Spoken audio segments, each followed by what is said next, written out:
Llegamos a ese momento de la iglesia en casa donde, ¿sabes? Cuando estamos en el sermón de la iglesia, terminamos, nos despiden, nos abrazamos de los amigos y llegamos a ese atrio de la iglesia, o algunos llegan a casa y empiezan a hablar sobre el sermón. Esto es la zona mixta en la iglesia en casa a través de Home Media Murcia. Ese momento donde justamente le damos un poquito más de larga al sermón del día de hoy que nos trajo el pastor Guillerme, Toma tu cruz. Y él inicia hablando sobre la experiencia con el joven rico, ¿no? Y nos comenta lo que ya muchos hemos escuchado en esa historia muchas veces, con respecto a que el joven al final dice, epa, no. Pero hoy lo coloca, hoy en el día de las perspectivas, hoy lo coloca de otra forma de verlo. Y nace en mí una pregunta que es la primera que les voy a decir, muchachos, con respecto a este sermón. Es que este joven no sabía lo que venía en el futuro con respecto a este personaje que lo estaba invitando. No conocía muchos aspectos de lo que venía de ese plan de salvación. Nosotros lo sabemos. Entonces nace la primera pregunta. ¿Estamos en ventaja o en desventaja con respecto a aquellas personas que conocieron a Jesús en ese momento, o nosotros que estamos en esta situación actualmente esperando su segunda venida? ¿Qué opinan? ¿Qué sabemos nosotros que nos pone en ventaja o en desventaja con respecto a ese joven rico? Porque todos dicen, oye, no siguió a Jesús. Él no sabía cosas. Nosotros sí sabemos. Si lo hubiésemos seguido, el estar en presencia de Jesús lo hacía tener una fe mayor y estar viviendo todas las experiencias que se estaban pasando en el contexto de Jesús. Cuéntame, Juanfra, tú. ¿Qué sabes tú, Juanfra? Mira, la cabra tira al monte. Y yo soy de los que me gusta siempre ver el vaso medio vacío antes que medio lleno. Así que yo siempre tengo envidia por lo que no tengo. Okay. Entonces tengo que tomar conciencia porque para decir, no, Juanfra tiene muchas cosas de las que dar gracias y de las cuales aprovecharte, ¿no? Entonces yo soy de los que digo, mirando hacia atrás de la historia, y cuántas cosas ahora te das cuenta, ¿no? Por ejemplo, si hablamos del cristianismo, a toro pasado puedes ver todo el cumplimiento. Bueno, el pastor Guillermo nos paseó por toda esa historia en un momento muy, muy corto, como para hacernos ver cuál es la perspectiva con respecto a ese joven rico. Pero como yo soy de condición envidioso, digo, okay, a mí me hubiera gustado estar allí. A mí me hubiera gustado estar por esos senderos de Palestina, por esa Jerusalén, por esa aldea y estar. Imagínate que eres el joven rico. Hubiese dicho, sí, dejo todo, me voy contigo. Madre mía, no me pongas en eso, en esa tesitura, porque yo soy de los que diría, no, yo hubiera estado con Jesús, pero porque sabes. Claro. Porque sabes, porque sé que Jesús es el Mesías, pero es verdad que en aquello había que ser valiente para dar un paso al frente y decir, sí, tú eres al que hemos estado esperando, ¿no? Del que me han enseñado en la escuela, de los que hacemos la celebración, hablamos de la Pascua, de los que tú eres. Y eso era muy difícil, en ese entorno, tener al Mesías delante. Bueno, hoy en el día también de los títulos por pecado, porque teníamos a Judas el traidor, vamos a pasar de Juanfra el envidioso, y Esther, coméntanos cómo sería esa situación. ¿Cómo verías tú la situación de tomar esa cruz? Lo que le pasó al joven rico, verdaderamente, como nos lo pinta el pastor Guillermo, él estaba en ciertas desventajas con respecto a lo que nosotros sabemos actualmente. ¿Cómo podemos nosotros asumir esa ventaja actualmente a favor precisamente de una vida espiritual? Voy a responderte primero con una pregunta. Desde Galicia lo hago, soy gallega, entonces puedo responder preguntas con preguntas. Es lista. Sí. ¿No será que cuando hacemos ese tipo de preguntas lo que estamos buscando básicamente es excusarnos con algo? ¿Ah? Claro, porque ellos tenían ventaja. Claro, porque yo tengo ventaja. Ah, claro. Cuando decimos esto, lo que viene después es una excusa. O lo que viene después es una justificación.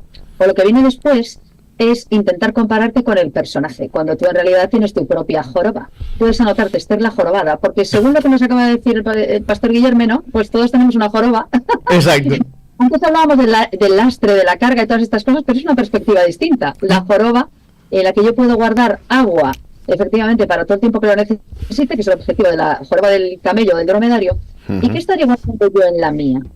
Y no me estaré jorobando a mí misma y estaré jorobando a los demás, jugando con las palabras, con lo que llevo ahí a cuestas. Y confiando en esa joroba.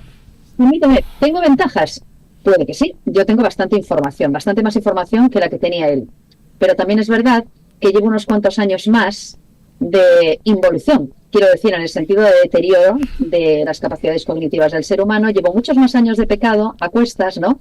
Entonces tengo ventajas, pero también tengo desventajas. Yo ignoro cómo era la fe de la gente de aquella época. Ni se me ocurre planteármelo porque no lo sé. Yo no sé cómo estaban de fe. Solo sé que nosotros estamos muchos años después de degradación de pecado. Con lo cual es posible que nosotros tengamos ciertas ventajas, pero también tengamos bastantes desventajas. Entonces, la pregunta es, yo tengo que encargarme de mi joroba, ¿no? No de las jorobas de los demás. Y ese es el tema. Yo tengo que personalizar este.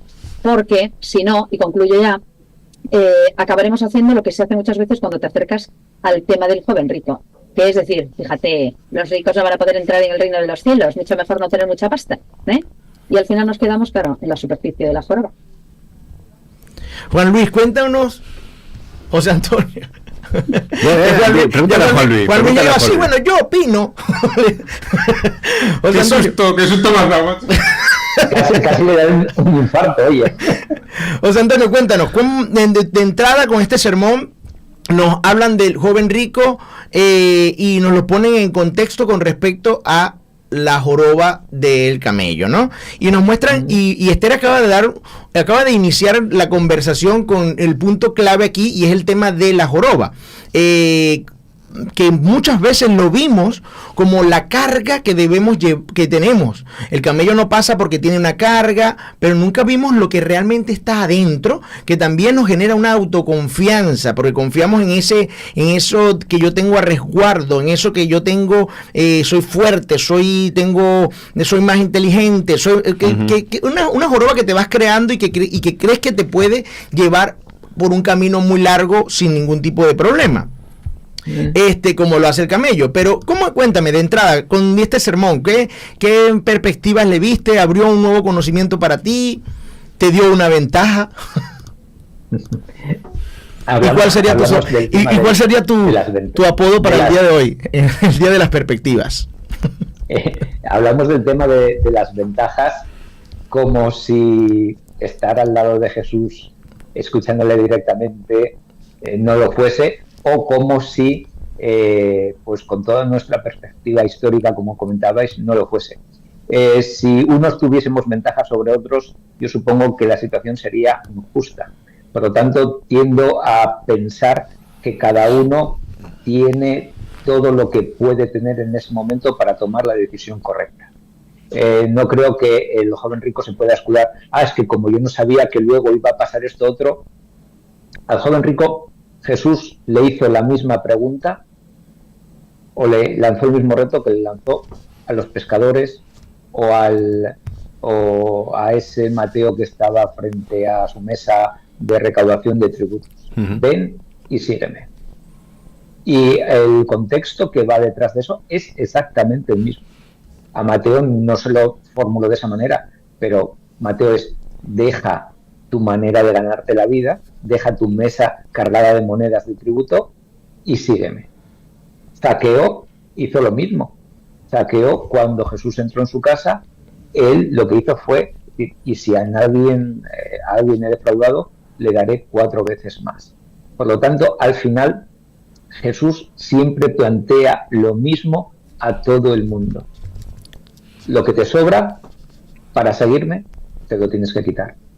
En el caso del joven rico era el dinero. En otros casos no tiene por qué ser el dinero. En el caso de José de Arimatea no era el dinero. Por ejemplo, José de Arimatea utilizó su clase social, utilizó su influencia, utilizó su dinero para la causa de Jesús. Por lo tanto, no es una cosa en concreto, sino es tu cosa en concreto, es tu joroba. Como estamos diciendo, las jorobas van cargadas de agua. Bueno, las nuestras no. Las nuestras, cada cual va cargado de lo suyo, de su pasado, de su manera de interpretar el presente, de sus debilidades, y cada cual es diferente. Lo que el Señor nos dice a todos por igual es: lo que te sobra, déjalo. Y volvemos un poco al tema que nos comentaba Loli esta mañana. el tema de esa relación íntima y personal. Sustituye lo que tengas, lo que te sobre, lo que te aparte, por esa relación íntima y personal. Y yo ya proveeré. El pueblo de Israel, cuando entró a poseer la tierra, ¿qué tenía? Tenía la promesa, no tenía absolutamente nada. Es más, ni siquiera el Señor le dijo, bueno, y vais a tener que utilizar estas estrategias militares, y yo echaré a esos pueblos de delante de vosotros. Es decir, el Señor nos pide un sacrificio, que abandonemos nuestra cautividad. Es verdad que a veces en la cautividad uno está cómodo, la cautividad del pecado me refiero, la cautividad de, en este caso el joven rico era ese amor a esa seguridad que le daba el dinero, pero a cada cual puede ser la nuestra. Dice, tú abandona eso, sígueme y yo te iré proveyendo de lo que yo considere que te hace falta. Y ese es otro tema también a tratar.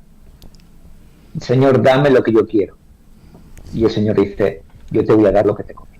Bueno, acabas de darnos una perspectiva con respecto a este tema de si el conocimiento... me lo manda Esther. Esther dice... Esther, sí.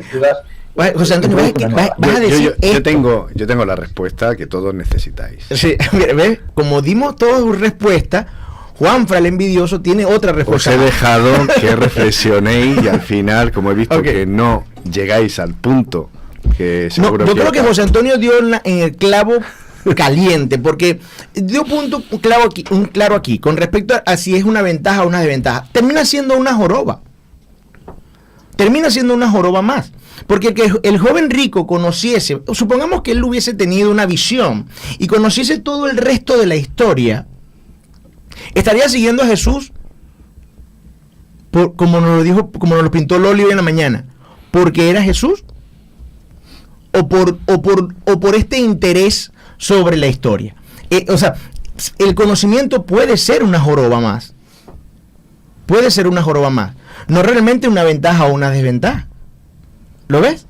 O sea, el confiar en sí mismo, en el pensamiento en sí, puede ser una joroba más. Sigue siendo una joroba más. Porque ¿por qué el camello se atreve a caminar en el desierto? Porque está preparado para eso. Él no se atreve por fe. Él se atreve porque está preparado, tiene hidratación suficiente y alimentación suficiente para hacerlo.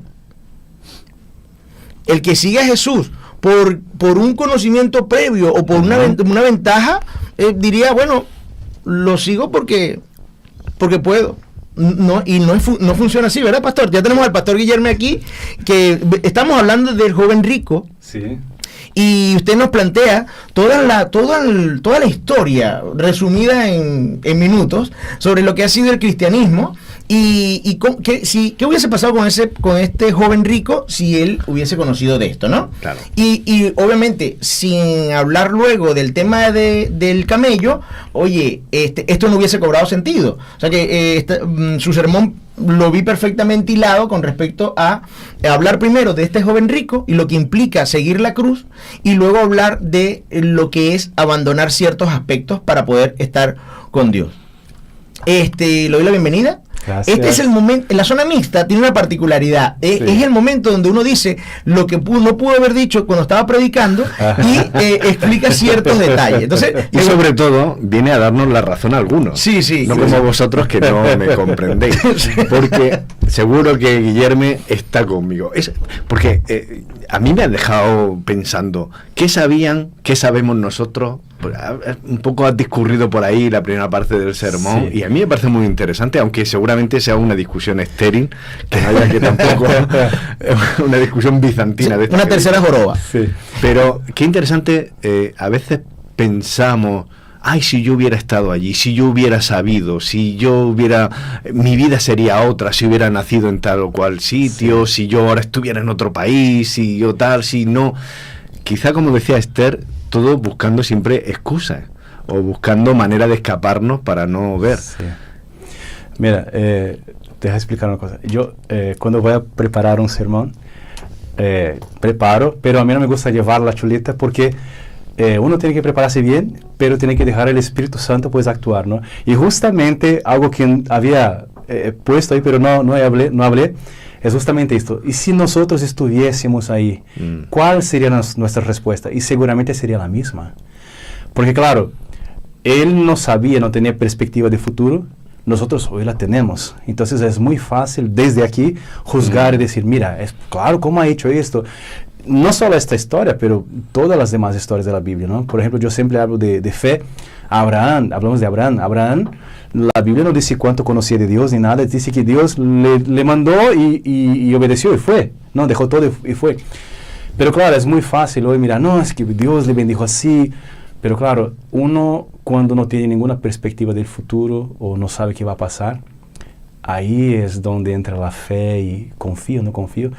Y la mayoría de nosotros no va a contestar diferente que el joven rico. Seguramente iremos pensar muchas cosas, hacer varias cuentas y decir, no, yo aquí no me arriesgo, ¿no? Entonces, seguramente sería la misma respuesta, ¿no? Entonces, acabas de decir algo que yo lo recordé, una vez hicimos un estudio bíblico y había una persona en el estudio bíblico que, oye, sí, todo lo que están diciendo de verdad me encanta y de verdad que, oye, sí, quiero creer esto y todo, y muy bien, ¿no? Y todo iba muy bien y todos pensamos en el grupo que esta persona se iba a bautizar por todo lo que decía, o sea, y se notaba como cuando tienes ese primer amor que lo comentaste también en el sermón, y de repente cuando hablamos, listo, ¿estás preparado para bautizar? No, tengo que pensármelo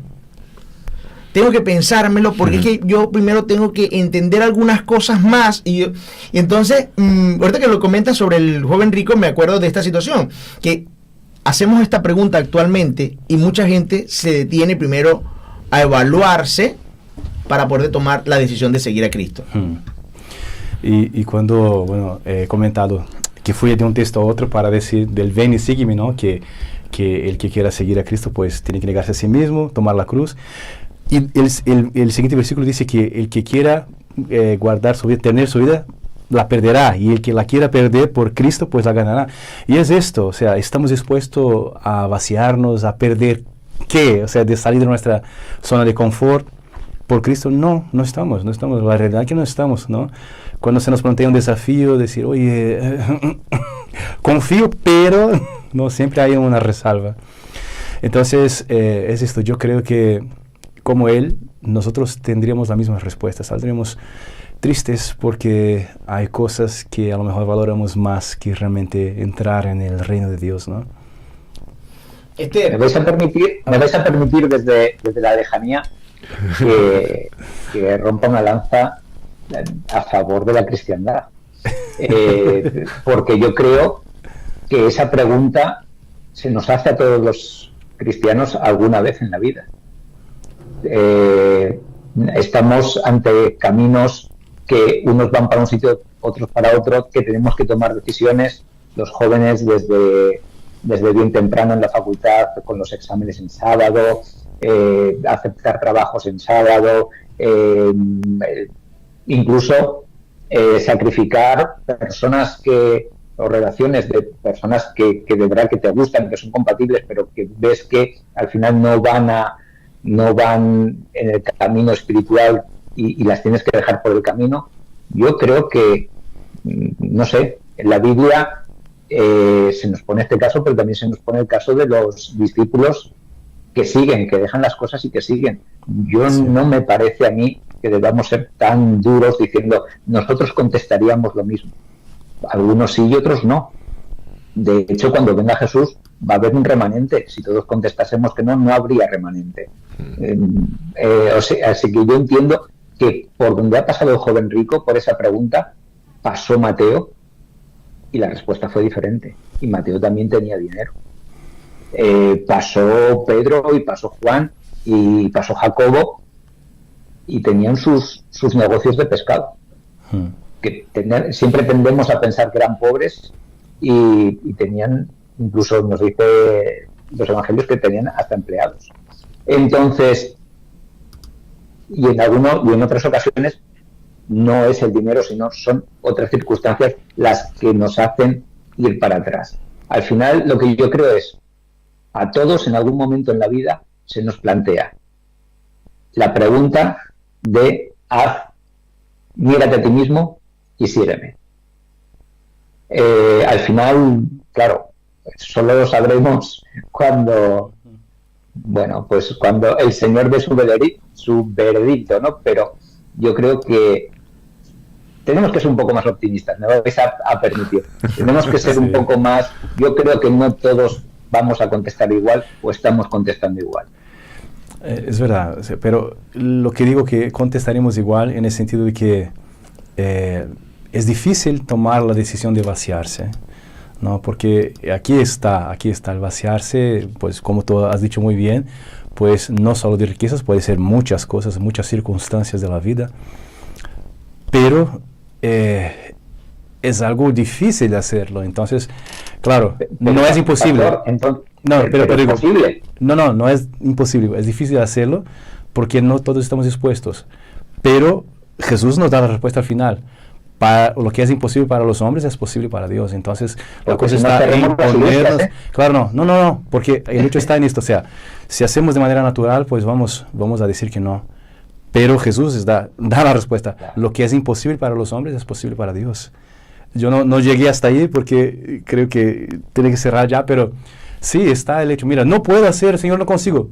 Bueno, pero lo que es imposible para ti es posible para Dios. Déjame a mí. ¿No? Entonces ahí está la diferencia. Entonces, claro, cuando yo no afirmo categóricamente que todos vamos a hacerlo así, a irnos tristes y tal, pero naturalmente vamos a hacer así si no dejamos que el Señor pues nos capacite a hacerlo, ¿no? Porque la respuesta está en el versículo último que leí cuando leí todo el texto, que justamente es esto. Porque los discípulos han dicho, mira, bueno, ¿y quién podrá salvarse? Oye, lo que es imposible para vosotros, para Dios es posible, todo es posible para Dios. Lo único que tenemos que hacer es pues permitir que Él nos haga, ¿no?, salir de esta zona de confort y vaciarnos de nosotros mismos para que Él pueda llenarnos. Entonces ahí está el secreto, pero entonces has puntuado muy bien, oye, cuidado, que si no todos pues... Y ahí está la clave, pues Dios puede hacerlo. Bueno, y un apunte también sobre esto del saber y el no saber. Este joven conocía las Escrituras, ¿no? Sí, muy bien. La teoría se la sabía, por lo visto bastante bien. De hecho, suponemos, claro, que por su situación social era un tipo educado, ¿de acuerdo? Educado en aquel lugar donde no se le permitía ser educados a mucha gente, por ejemplo, las mujeres, ¿sabéis? Y bueno, sabía de todo esto, ¿cierto? Y sabía de todo esto de forma teórica. Sin embargo, mucho saber, pero poco practicar o poco, ¿no?, comprometerse en ese sentido. Y esto me lleva también a otra reflexión, al hilo de lo de saber y no saber. Yo ando un poco preocupado últimamente por este asunto, por el tema de que, y lo decíamos antes en la escuela sabática, hay muchas cosas que sabemos. Este joven las sabía. Otra cosa es que le interesasen. Y a mí me da la sensación de que muchas veces nos dedicamos a buscar incertidumbres que no necesitamos y a intentar explicar cosas que no están a nuestro alcance porque nos resulta muy incómodo enfrentarnos a lo que sí sabemos y a lo que sí está a nuestro alcance. ¿Sí? Entonces, es mucho más fácil perder el tiempo intentando explicar la naturaleza de Dios, cosa que algunos cristianos están empeñados en hacer últimamente y nos dan bastante a la lata vía YouTube con esto. Y sin embargo, hablar del amor, pues no. Hay menos sermones sobre el amor y hay menos estudios sobre el amor y sobre cómo poner en práctica lo que estaba diciéndole Jesús al joven rico. Si el joven rico se hubiera dado cuenta de lo felicísimo que iba a ser ayudando al prójimo y de lo felicísimo que iba a ser, ¿verdad?, queriendo a los demás, su vida habría sido muy distinta. Pero es posible, probablemente también en el tiempo actual, que estemos dedicando mucho tiempo a las incertidumbres y a lo que no necesitamos, en vez de bajar a la pista del amor y a bajar a la pista de deja la joroba atrás y despreocúpate, que yo la puedo llenar de cosas bonitas, y dedícate a vivir la vida en felicidad, en amor, cumpliendo mis mandamientos y queriendo al prójimo. Tanto es así, Esther, que sigue habiendo un debate abierto en el mundo cristiano acerca de la riqueza y la pobreza, de si Jesús me bendice, no me bendice, de si yo tengo que... Queremos iglesias cada vez más potentes, con una más saneada, y buscamos a veces una estructura cuasi empresarial en nuestras iglesias por encima de otras cosas. Entonces, ¿esto qué va? ¿De qué va el debate? Porque más allá de la teología de la prosperidad, Jesús... Y es justamente lo que le iba a preguntar a Guillermo, porque, ¿qué pasa? Muchas veces asumimos este pasaje bíblico del joven rico, el tema del camello, quitarnos las cargas, con el hecho de una interpretación muy superficial y decir, bueno, listo, el reino del cielo es solo para los pobres. Sí, a veces nos vamos al otro extremo, ¿no? Listo. Voto de pobreza. Voto de pobreza. Todos pobres. Y así ya. Y listo. Y ya cumplimos literalmente con el requisito. ¿Lo ves? Entonces, no comparto ese pensamiento y quizás muchos de los que nos escuchan dirán, no, sí es así. Pero es que la pregunta es que ¿Jesús nos quiere pobres? ¿O Jesús nos quiere ricos? ¿Qué es lo que realmente...? Yo entiendo de la siguiente manera. Bueno, hablamos del reino de Dios y he dicho que somos invitados a formar parte del reino de Dios desde ya. Y entonces, claro, Jesús le dice, si quieres ser justo, es decir, lleva la justicia donde hay injusticia. No solo habla de pobres, pero hay pobres, pero nosotros ¿qué hacemos con lo que Dios nos da? Porque Dios, cuando hizo el llamado a Abraham, dijo, para que bendigas a todas las naciones de la tierra. Es decir, Dios nos bendice, nos hace prosperar, pero no para que hagamos como el camello, pues la joroba, pero es para compartir, ¿no? Entonces, yo veo que el reino de Dios, o sea, Dios reina en nuestra vida, pues, por ejemplo, si veo a una persona que tiene hambre, tengo recursos y no comparto, pues entonces Dios no está reinando. Dios está reinando cuando yo estoy llevando justicia donde hay injusticia. No es que el reino de Dios es formado de pobres, pero es formado de personas que comparten entre sí. Por eso he dicho que antes que no trata de Dios y nosotros. Si miramos, por ejemplo, en Hechos 4, cuando habla de la primera comunidad cristiana, que decía, no había, o sea, todos tenían todo en común y no había necesidad. ¿Por qué? Porque el que tenía compartía con el que no tenía. Claro, aquí no estamos llamando aquí, bueno, yo no hago nada, no tengo nada, no voy a hacer nada. No es esto.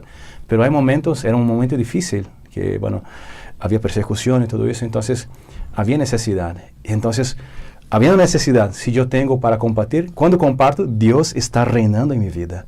Porque el reino de Dios está donde, pues, yo miro al lado, miro a mi alrededor, y no es como así, mira, otro día escuché que un pastor decía, mira, yo fui a dar una limosna a una persona que estaba en la calle, y un policía estaba, oye, no le des nada, ¿por qué le das? Y él dice, no le doy por él, le doy por él y por mí, porque yo también tengo que hacer por él, no solo por él, pero por mí también, porque yo formo parte del reino de Dios. Entonces, no es que el reino sea formado por pobres, pero el reino es un lugar donde nosotros intentamos disminuir las injusticias a los más pequeños, como Jesús dice, habéis hecho a los más pequeños, pero aquí, Señor, habéis dado comida, habéis visitado, Entonces, es esto, porque pensamos que el reino de Dios es ir al cielo solamente. No. Esto es lo que dice, es como algo que viene por añadidura, que vamos al cielo, tener la vida eterna y todo eso. Entonces, Guillermo, estamos hablando de dos sistemas contables diferentes. Es decir, contablemente hablando, de una cuenta de resultados de pérdidas y de ganancias diferente para el joven rico, para todos los que se ponen en ese lado, que cuentan la vida en perder y ganar ciertos ítems, que es diferente de la cuenta, del balance, de la contabilidad que hay en el cielo, de la que es Dios. Por ejemplo, voy a poner, porque escuchándote me viene, no sé si erróneamente, el caso de la iglesia de la Odisea. Ajá. La iglesia de la Odisea dice que es rica. Ajá. Dice, soy rico, me he enriquecido, de ninguna cosa tengo necesidad. Esa en su contabilidad dice, mira todas las cosas que he conseguido. Pero en la contabilidad del cielo no le cuadran esos números, porque para Dios dice, eres desventurado, miserable, pobre, ciego y desnudo. Te aconsejo que de mí compres oro para que seas rico. Es decir, Dios nos quiere rico, pero quizá es otra clase de riqueza. Otra clase de oro dice para que tengas vestiduras blancas, que habrá que ver, nos quiere con trajes, vestidos, y que no se descubra tu vergüenza. Unge tus ojos con colirio, es decir, nos quiere listos, despiertos, para que veas. Entonces estamos hablando de dos tipos de contabilidad. Entonces no es tanto lo que a nosotros en nuestra contabilidad particular, en nuestra billetera, nos gusta contabilizar, no, lo que nos da seguridad no es la seguridad del cielo. No. Para Dios la seguridad está en otra cosa. Y tú lo has llevado en el sermón, no me quiero extender, pero tú hablabas de llevar la cruz de Cristo tiene que ver con ganar y perder la vida. Es decir, no es tanto qué coche tengo, qué casa, qué currículum, qué mira mis hijos, que uno es neurocirujano, el otro piloto, es decir, no tanto eso, sino qué calidad de vida, dónde pones tú, ¿no? ¿Qué atributos? Y entonces me da la sensación de que a veces no contamos bien las cosas, la riqueza en nuestras vidas personales. Sí, bueno, es totalmente diferente a la de Dios, ¿no? Y cuando, bueno, comenté eso de que llevar la cruz es perder la vida, morir para el yo, luego hemos leído que el que quiere perder su vida la ganará, el que quiere ganar la perderá, pero después dice, ¿de qué me sirve o de qué me vale ganar el mundo y perder mi alma, ¿no? Entonces, es esto, la contabilidad de Dios es totalmente diferente. Lo que nosotros ponemos valor, para Dios no tiene valor, porque claro, si ponemos la seguridad en nuestra billetera, en los cursos los académicos que tengo y todo eso, es lo mismo que el joven rico, pues estoy amando estas cosas, estoy llenando mi joroba con esto, pero no me estoy vaciando de mí mismo para que Dios pueda entrar, porque es diferente. Bueno, entonces aquí no vemos un aspecto literal de las riquezas, sino un aspecto donde determinamos, ¿verdad? O identificamos cuál es nuestra joroba y no solamente por saber cuáles son esos defectos que tenemos o esas virtudes que tenemos, sino que son aquellas situaciones que nos alejan de poder tener una relación con Dios. Exacto. Lo estoy viendo así, ¿no? Sí. ¿Sí? Ok. Oye, hoy estoy... Sí, no, ya justamente eso que había comentado, he dicho, mira, ¿qué es que tienes en tu joroba que impide que Dios ocupe este lugar en tu vida, ¿no? Claro, ¿qué es lo que está poniendo en el lugar de Dios? Y era este planteamiento, sí. Oye, bueno, entonces, y luego nos llevas a otro aspecto, que lo has comentado ya varias veces aquí, que es que una vez que identifiques esa situación, ¿qué implica el que lo hayas identificado y que lo alejes de tu vida? O sea, es ser una persona nueva, eliminar esa joroba, confiar plenamente en Dios. Esa parte... ¿Cómo invitarías a aquellas personas que nos escuchan? Porque nos escuchan aquí en España, nos escuchan en Venezuela y todos aquellos que se unen por YouTube. Ajá. ¿Cómo invitarías a estas personas a que una vez que identifiquen esa situación que los aleja de Dios, a poder dejarla a un lado? Sí, ¿Cómo se hace eso? Porque quizás yo me doy cuenta y digo, listo, ya me estoy dando cuenta que realmente no estoy yendo a la iglesia porque le estoy dando prioridad a tal cosa, ¿sí? Y de verdad quiero seguir a Jesús y quiero quitarme esto de encima, pero ese paso, ¿cómo invitas a eso? Sí, bueno, he dicho antes que lo que es imposible para los hombres es posible para Dios, ¿no? Entonces, claro, el primer paso está en abrirnos y decir, mira, yo estoy dispuesto. Ahora, Señor, dame la capacidad para hacerlo, porque hay cosas que no son fáciles de hacer, ¿no? Por ejemplo, yo doy estudios bíblicos para muchas personas y en temas relacionados con el sábado. Dice, bueno, yo entiendo, pero es difícil porque tengo que mantener mi familia y eso. Claro, y dar este paso de fe es difícil. Entonces aquí está el confiar en Dios. Mira, pruébame, porque yo no te fallaré, ¿no? Entonces hay que dar un paso de fe y confiar en que Dios pues va a dar las posibilidades para que yo pueda seguirle, ¿no? Bueno, son las... Ya es tarde, ya la zona mixta se ha extendido y es como cuando la gente está en el atrio, exactamente igual. Y empezamos a darnos cuenta que seguimos hablando y que ya debemos irnos a casa.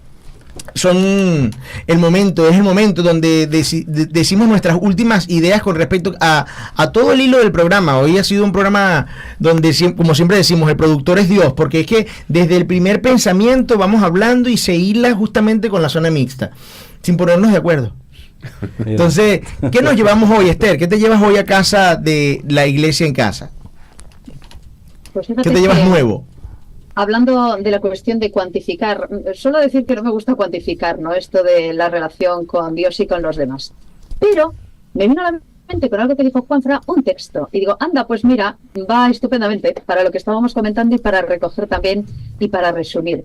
Porque me acordé de la frase, estemos a cuenta.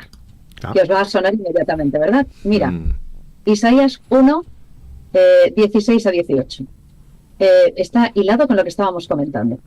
Lavaos y limpiaos. Quitad la iniquidad de vuestras obras de delante de mis ojos. Dejad de hacer lo malo. Nos está diciendo Dios a cada uno de nosotros. Y dice, aprended a hacer el bien. Buscad el juicio.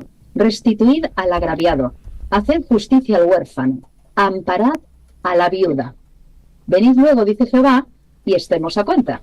Si vuestros pecados fueren como la grana, como la nieve serán emblanquecidos. Si fueren rojos como el carmesí, vendrán a ser como blanca lana. Qué forma tan bonita, ¿verdad?, de resumir justo lo que estábamos comentando. ¿Queremos estar a cuenta? Si queremos hacer las cuentas con Dios, la forma es esta. Tenemos que hacer lo que tenemos que hacer y dejar de hacer lo malo. José Antonio, cuéntanos, ¿qué ideas te llevas hoy? Pues me llevo una idea que vaya, como tú dices, hilada desde el principio, y es más Jesús y menos yo, y me irá mejor. Me irá mejor porque al final lo que comentábamos, la joroba en algunos casos puede estar llena de riquezas, en otros casos puede estar llena de ego, en otros casos puede estar llena de envidia, en otros casos puede estar llena de, no sé, cualquier cosa que me impida seguir. Por lo tanto, ¿cuál es mi aspiración? Pues ser más Jesús y menos yo. Y entonces esa joroba desaparecerá. Si yo intento luchar para quitármela con mis propias fuerzas, es posible que algunas cosas de esa joroba me las quite, pero también os voy a decir que la sustituiré por otras. La joroba siempre estará. Sin Cristo siempre habrá joroba. Juanfra, cuéntame qué le anexas hoy a tu hoja de Excel de la vida, porque él lleva una contabilidad, él le suma cosas y le quita cosas a su hojita de Excel. Cuéntanos qué hoy sábado te llevas a casa y le anexas a tu vida con lo que hemos vivido hoy.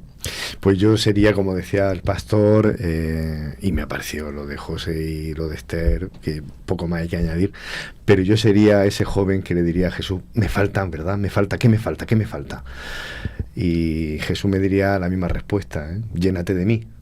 Y así que mientras estemos con ese objetivo, lo demás se va poniendo en su lugar. Bueno, hoy ha sido para mí, tener una certeza de que el límite de lo posible es lo imposible, porque tengo un Dios de lo imposible, ¿no? Y justamente me lo llevo de esa promesa que acabas de decir, de no importa la joroba que usted pueda tener, ¿sí? Con confianza, retírela, porque el tema aquí es claro, es la confianza, es la fe en ese Dios de lo imposible, precisamente para poder ayudarte sin tu joroba. Y eso hoy me voy con más certeza de eso. Gracias le doy al pastor Guillermo por el sermón del día de hoy. Sé que en nombre de la iglesia muchos de aquí se han ido contentísimos hoy, recargados espiritualmente gracias a su sermón. Amén.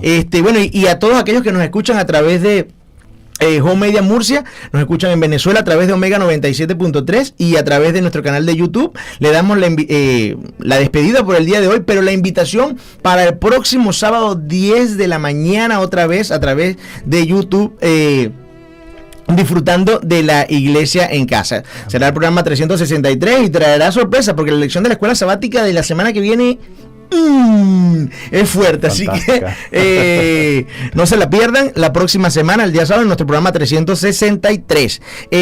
Por hoy, buen provecho, disfruten del día sábado y gracias a todos por estar con nosotros a través de Home Media Murcia, llevando esperanza sin límites.